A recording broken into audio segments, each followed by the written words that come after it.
Hello guys, मेरा नाम है धनंजय सिंह और आपका अपने study channel study with DJ में बहुत बहुत स्वागत है। आज हम पॉलिटी का तीसरा पार्ट कवर करेंगे। इसमें देखेंगे जो भारतीय संविधान के स्रोत हैं वो क्या क्या हैं, भारत का जो संविधान है उसको किस किस देश के संविधान से लिया गया है। आज हम उसके बारे में चर्चा करेंगे, उसके बारे में जानेंगे। तो चलो शुरू करते हैं। पहला कि भारत शासन अधिनियम 1935। तो भारत शासन अधिनियम 1935 से भारतीय संविधान में क्या क्या लिया गया है। तो पहला चीज़ है संघीय तंत्र। संघीय तंत्र का मतलब जो केंद्र का है, केंद्र का जो राज्य करने का तरीका है, जो केंद्र की व्यवस्थाएं हैं वो सब कहाँ से ली गई हैं। 1935 का जो भारत शासन अधिनियम आया था उससे ली गई है। राज्य का जो राज्यपाल का जो कार्यकाल होता है, जो हर एक स्टेट के राज्यपाल नियुक्त किए जाते हैं, उनका जो कार्यकाल होता है वो भी कहाँ से लिया गया, भारत शासन अधिनियम से लिया गया। न्यायपालिका को भी भारत शासन अधिनियम से लिया गया। और लोक सेवा आयोग और प्रशासनिक विवरण, लोक सेवा आयोग के जो प्रशासनिक अधिकारी होते हैं उनका चयन और उसके सारे विवरण को भी भारत शासन अधिनियम 1935 से लिया गया। ठीक है। तो अब है उसके बाद ब्रिटिश संविधान। ब्रिटिश संविधान से काफ़ी सारी चीज़ें ली गई हैं, बहुत इंपॉर्टेंट भी हैं क्योंकि उस टाइम ब्रिटिश गवर्नमेंट ही रूल कर रहे थे। तो संसदीय शासन का मतलब है, यहाँ पे पहली चीज़ संसदीय शासन ली गई। संसदीय शासन का मतलब है कि संसद के द्वारा ही पूरे देश में शासन किया जाएगा। मतलब जो संसद रूल तय करेगी वही पूरे देश में लागू होंगे। ऐसे कोई अपनी तरफ से कोई रूल नहीं लगाया जा सकता। जो संसद कहेगा, संसद के हिसाब से ही पूरे देश की व्यवस्थाएं होंगी। विधि का शासन का मतलब है कि संविधान के नियमों का पालन किया। विधि का मतलब होता है संविधान, संविधान का ही पालन किया जाएगा। जो संविधान के नियम कानून है उन्हीं को देखकर ही देश में आगे जो व्यवस्थाएं होंगी और जो उन्हीं का संविधान के नियमों का ही पालन किया जाएगा। विधायी प्रक्रिया, जो विधायी प्रक्रिया मतलब जो प्रक्रियाएं संविधान में होंगी उन्हीं का पालन किया जाएगा। एकल नागरिकता, एकल नागरिकता मतलब कि सिर्फ एक नागरिकता होगी, कोई दूसरी नागरिकता नहीं होगी। मंत्रिमंडल, जो मंत्रियों की प्रणाली है, केंद्र मंत्री या कैबिनेट मंत्री, वो सारी प्रणाली भी ब्रिटिश संविधान से ली गई है। परमाधिकार लेख, परमाधिकार लेख क्या, परमाधिकार लेख जो न्यायालय हैं वो जारी करती हैं। उसके बारे में आगे परमाधिकार लेख के बारे में आगे डिस्कस करेंगे। बहुत ही इंपॉर्टेंट टॉपिक है और काफ़ी अच्छा टॉपिक है। तो वो भी कहाँ से लिया गया है, ब्रिटिश शासन से लिया गया है।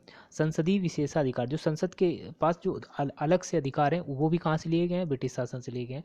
और यहाँ द्विशासनवाद, यहाँ द्विशासनवाद है। द्विसंसदवाद, द्विसंसदवाद का मतलब क्या है, जैसे अपने अपर हाउस लोअर हाउस है, लोकसभा और राज्यसभा। तो ये भी ब्रिटिश शासन से, ब्रिटिश संविधान से लेके, क्योंकि वहाँ भी एक लोअर हाउस अपर हाउस होता है, इसलिए ये चीज़ भी वहाँ से ली गई है।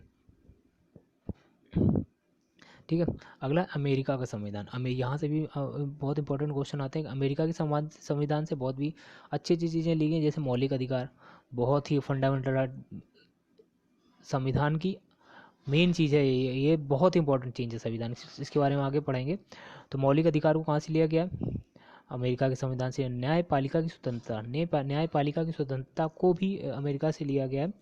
और उच्चतम न्यायालय भी को भी अमेरिका से लिया गया। ठीक है। तो न्यायपालिका स्वतंत्रता से क्या मतलब है कि न्यायपालिका जो होगी उसमें किसी भी गवर्नमेंट का कोई हस्तक्षेप नहीं होगा, उसमें सरकार कोई भी हस्तक्षेप नहीं कर सकती है। न्यायिक पुनरावलोकन को भी कहाँ से लिया गया, अमेरिका से लिया गया। न्यायिक पुनरावलोकन का मतलब क्या, जैसे कोई होता है कि हाई कोर्ट ने कोई अपना आदेश दे दिया तो उसको सुप्रीम कोर्ट है उसका फिर से एक बार उसको जज कर सकती है, और अक्सर ऐसा होता भी है। ठीक है। राष्ट्रपति पर महाभियोग की प्रक्रिया, जो राष्ट्रपति महाभियोग लगाया जाएगा, राष्ट्रपति की महाभियोग प्रक्रिया क्या होती है, राष्ट्रपति को पद से हटाने की प्रक्रिया होती है, वो भी कहाँ से लिया गया, अमेरिका से लिया गया। उच्चतम न्यायालय, अभी जैसे बताया जो सुप्रीम कोर्ट है, सुप्रीम कोर्ट को भी कहाँ से लिया गया, अमेरिका के संविधान से लिया गया। अच्छा, इसके बारे में थोड़ा अमेरिका के संविधान के बारे में जान लेते हैं, जिससे आगे चीज़ें क्लियर हो जाएंगी। अमेरिका का संविधान है क्या, अमेरिका क्या है कि अमेरिका जो बना है वो कई सारे स्टेट से मिलकर एक देश बना हुआ है। अपने जैसे भारत है, भारत में क्या है कि भारत में भारत एक यूनियन, उसके अंदर स्टेट है। अब मतलब शासन करने के हिसाब से कि अच्छे से राज्य किया जाए उसके हिसाब से अलग अलग राज्यों में विभाजित कर लिया गया। लेकिन अमेरिका में क्या है कि जो अलग अलग राज्य है उनको एक जोड़ के एक कंट्री बनाई गई है। तो इसलिए वहाँ क्या है कि अपने हर एक राज्य की अपनी कोर्ट होती है। फिर अमेरिका ने यूनियन की उनकी एक अलग कोर्ट है, उनका जो अमेरिका है।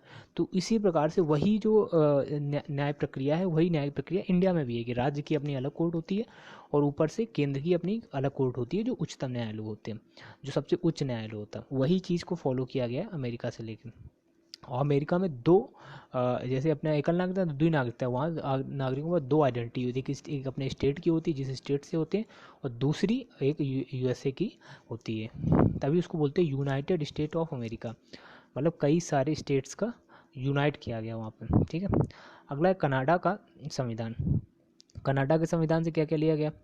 कनाडा के संविधान से सशक्त केंद्र के साथ संघीय व्यवस्था, मतलब कि यहाँ सशक्त केंद्र के साथ संघीय व्यवस्था का मतलब क्या है कि जो केंद्र होगा, जो मेन पावर होगी वो केंद्र के पास होगी, ठीक है। अवशिष्ट शक्तियों का केंद्र में नियुक्त, अवशिष्ट शक्तियों का केंद्र में नियुक्त होने का मतलब क्या है कि जो इंपॉर्टेंट जो शक्तियाँ हैं, जैसे सुरक्षा से रिलेटेड हो गई, सेना हो गई, वो सब किसके पास हैं? वो सब केंद्र में नियुक्त हैं, ठीक है। अब आयरलैंड के संविधान से क्या लिया गया? राज्य के नीति निर्देशक सिद्धांत, बहुत ही इंपॉर्टेंट चीज़, इसके बारे में बताएंगे। तो ये राज्य के नीति निर्देशक सिद्धांत तो कहाँ से लिया गया? आयरलैंड के से लिया गया। अब जो जो टॉपिक हम यहाँ देख रहे हैं वो अभी आगे जब संविधान में पढ़ेंगे तो वहाँ भी हम ये सारी चीज़ें रिवाइज करवाएंगे, तो इससे आपको चीज़ें रिवाइज हो जाएंगी, ठीक है। राष्ट्रपति का निर्वाचन कैसे होगा? तो राष्ट्रपति के निर्वाचन की रीत को कहाँ से लिया गया? आयरलैंड के संविधान से लिया गया। ऑस्ट्रेलिया के संविधान, ऑस्ट्रेलिया के संविधान से क्या लिया गया? समवर्ती सूची। समवर्ती सूची क्या है कि देखो, तीन टाइप की सूची होती है, केंद्र सूची, राज्य सूची और समवर्ती सूची। केंद्र सूची क्या होता है? वो केंद्र सूची वो सूची होती है जहाँ सिर्फ केंद्र काम करता है, राज्य नहीं करता। राज्य सूची क्या होती है कि जहाँ राज्य काम करता है। और समवर्ती सूची क्या होती है कि जिसमें केंद्र और राज्य दोनों मिलकर काम करते हैं, तो उन सूची को क्या कहते हैं? समवर्ती सूची। तो समवर्ती सूची कहाँ से लिया गया? ऑस्ट्रेलिया में। संसद के दोनों सदनों को संयुक्त बैठक, ये बहुत इंपॉर्टेंट चीज़ है, ये आर्टिकल 108 के अंदर आता है। तो जब संसद के दोनों सदनों की संयुक्त बैठक को भी कहाँ से लिया गया है? इसको लिया गया है ऑस्ट्रेलिया से लिया गया। ये भी बहुत ही ज़्यादा इंपॉर्टेंट चीज़ है, इसको भी आपको पता होना चाहिए। ऑस्ट्रेलिया की दोनों चीज़ें, एक समवर्ती सूची अक्सर पूछा जाता है एग्जाम में, कहाँ से लिया गया, और संसद के दोनों सदनों की संयुक्त बैठक को भी कहाँ से लिया गया। तो ये दोनों चीज़ें ऑस्ट्रेलिया से ली गई हैं। अभी हम इसका एक छोटा सा लास्ट में MCQ बना देंगे, तो MCQ तो उससे आपको और अच्छे से याद हो जाएगा, ठीक है। अगला जर्मनी का संविधान। जर्मनी के आपातकालीन उपाबंध, देखो इसको तो आसानी से याद किया। देखो सबसे ज़्यादा देखा जाए तो आपातकालीन कब लगे होंगे? जर्मनी में कौन था? हिटलर। तो हिटलर जब था तो वहाँ हमेशा आपातकाल की स्थिति बनी रहती थी, तो इसलिए ऐसे करके याद कर सकते हैं कि जो जर्मनी के संविधान से आपातकालीन उपाबंध को लिया गया है। तो अब वहाँ से और एक चीज़ और वहाँ से ली, आपातकाल के समय मूल अधिकारों का स्थगन। आपातकाल के समय जो आर्टिकल 19 है उसका स्थगन हो जाता है। ये चीज़ भी कहाँ, जो देखो आपातकाल से रिलेटेड दोनों चीज़ें कहाँ से ली गई? जर्मनी से। याद करने का तरीका क्या है कि जर्मनी में हिटलर था, वहाँ तो लगभग आपातकाल की जैसी स्थिति रहती थी, इसलिए ये चीज़ें आपातकाल वाली चीज़ें कहाँ से ली गई? जर्मनी से ली गई। फ्रांस का संविधान, गणतंत्र शासन की व्यवस्था। गणतंत्र शासन की व्यवस्था मतलब क्या है कि जो शासन होगा वो गणतंत्र होगा, मतलब रिपब्लिक होगा। एक बार नहीं कि एक बार कोई चीज़ें इलेक्ट कर देंगे तो हमेशा लाइफ टाइम वही रहेंगे, नहीं, 5 साल बाद फिर से चुनाव होता है ना, तो इसलिए गणतंत्र शासन की व्यवस्था होगी, ठीक है। दक्षिण अफ्रीका का संविधान। दक्षिण अफ्रीका के संविधान से क्या लिया गया? यही बहुत इंपॉर्टेंट है। संविधान में संशोधन की प्रक्रिया, बहुत ही ज़्यादा इंपॉर्टेंट। संविधान में संशोधन की प्रक्रिया कहाँ से ली गई है? गणतंत्र संविधान से प्रक्रिया दक्षिण अफ्रीका के संविधान से ली गई। और राज्यसभा के सदस्यों का निर्वाचन को कहाँ से लिया गया? यहाँ सदस्यों को लिखा है, सदस्यों कर लेना, ठीक है। वो भी कहाँ? राज्यसभा के जो सदस्यों का निर्वाचन है ये कहाँ से लिया गया? दक्षिण अफ्रीका का संविधान से लिया गया। अभी हमने ऊपर किया था राज्यपाल का कार्यकाल था, उसको भारत शासन अधिनियम 1935 से लिया गया था, ठीक है। और राज्यसभा के सदस्यों का निर्वाचन कहाँ से किया जाता है? दक्षिण अफ्रीका के संविधान से, ठीक है। यहाँ पे जो इंपॉर्टेंट, वैसे तो बहुत सारी चीज़ें हैं जो संविधान से लेकर, यहाँ जो इंपॉर्टेंट चीज़ें एग्जाम में पूछी जाती हैं, और अगर स्रोत पूछेगा ना तो इससे बाहर कुछ भी नहीं पूछेगा। तो आप इतने अगर याद कर लेंगे तो अगर इससे रिलेटेड कहीं भी क्वेश्चन आएगा तो आप कर लेंगे, ठीक है। आप इनको 2 या 3 बार 4 बार पढ़ेंगे ना तो आराम से याद हो जाता है, अच्छे से याद हो जाता है। और अभी हम जब आगे आगे पढ़ाएंगे ना तो जब बीच में बताते चलेंगे बार बार चीज़ें, तो अपने आप वहाँ पे दिमाग में आ जाएगा, ठीक है। अगला है मूल कर्तव्य, फंडामेंटल ड्यूटीज़। जो कुछ संविधान में ड्यूटीज़ रखी गई हैं कि जो भारत के नागरिक हैं उनकी क्या क्या ड्यूटी होनी चाहिए, वो भी कहाँ से लिया गया है? वो सोवियत संघ लिया गया। अब उसको जो USSR था उससे लिया गया था, वो USSR नहीं है, वो रसिया में बदल चुका है, ठीक है। और प्रस्तावना में जो 3 शब्द जुड़े हैं, न्याय, न्याय कौन से? आर्थिक न्याय, सामाजिक न्याय और राजनीतिक न्याय, ये भी कहाँ से लिया गया? सोवियत संघ संविधान से लिया गया। तो ये चीज़ें आपको पता होनी चाहिए, बहुत ही इंपॉर्टेंट चीज़ है। जैसे इसमें इसमें जो बहुत ही ज़्यादा इंपॉर्टेंट उसको हम हाईलाइट कर देते हैं फिर से एक बार आपको, जिससे जैसे संघीय तंत्र, राज्यपाल का कार्यकाल, न्यायपालिका 1935 अधिनियम से, लोक सेवा आयोग, ये सबसे ज़्यादा इंपॉर्टेंट है इसमें लोक सेवा आयोग है, ठीक है। इसमें एकल नागरिकता, एकल नागरिकता क्योंकि ब्रिटिश में क्या है? एक नागरिकता है वहाँ पे सिर्फ, क्योंकि वो एक कंट्री है। लेकिन अमेरिका क्या है? अमेरिका कंट्री में वहाँ 2 नागरिकता है, इसलिए ऑप्शन में जब भी आए तो ब्रिटिश से लिया गया, ठीक है।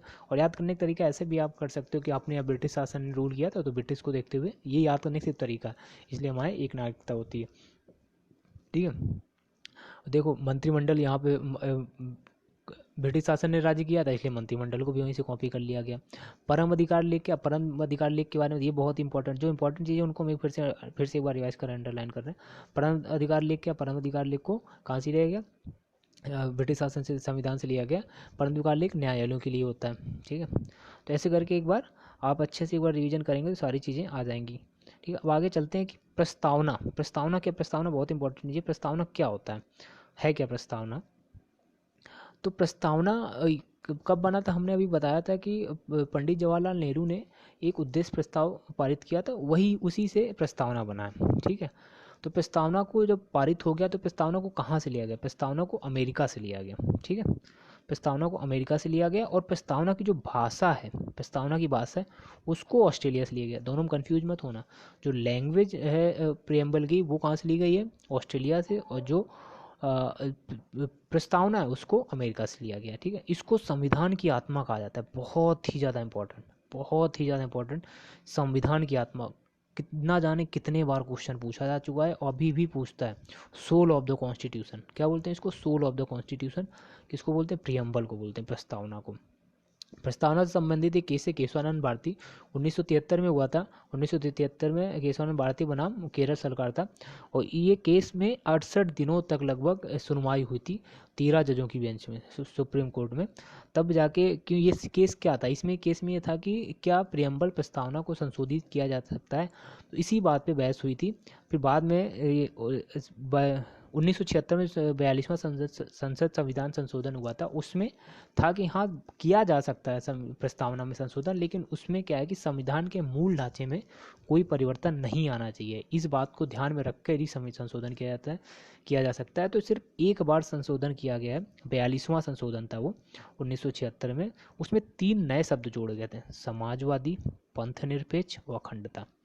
ये तीनों शब्द आपको याद होने चाहिए। वैसे तो बहुत सारी चीज़ें हैं इसमें से, प्रस्तावना में कई सारे शब्द जुड़े हैं, लेकिन ये 3 शब्द आपको याद होने चाहिए, क्योंकि यहाँ से ये 3 शब्दों से क्वेश्चन अक्सर पूछते हैं कि कौन से 3 शब्द नए जोड़े गए थे, या 3 शब्द में कौन सा शब्द जोड़ा गया था, उसमें से कुछ 3 में दे सकता है, समाजवादी, पंथनिरपेक्ष, अखंडता। अखंडता शब्द इसलिए और जोड़ दिया गया था क्योंकि उस समय खालिस्तान मूवमेंट की बहुत बात चल रही थी। तो खालिस्तान मूवमेंट को याद में रखते हुए उन्होंने एक शब्द रख दिया अखंडता, कि नहीं, भारत को कभी अखंड मतलब तोड़ा नहीं जा सकता है, जो अलग से नहीं फिर से तोड़ा जा सकता है, तो इसलिए उसको अखंडता शब्द और जोड़ दिया गया था। तो आज के लिए इतना ही। अगर वीडियो अच्छा लगा हो तो प्लीज़ लाइक करें, वीडियो को शेयर करें, और प्लीज़ मेरे चैनल को सब्सक्राइब करें। Thank you so much.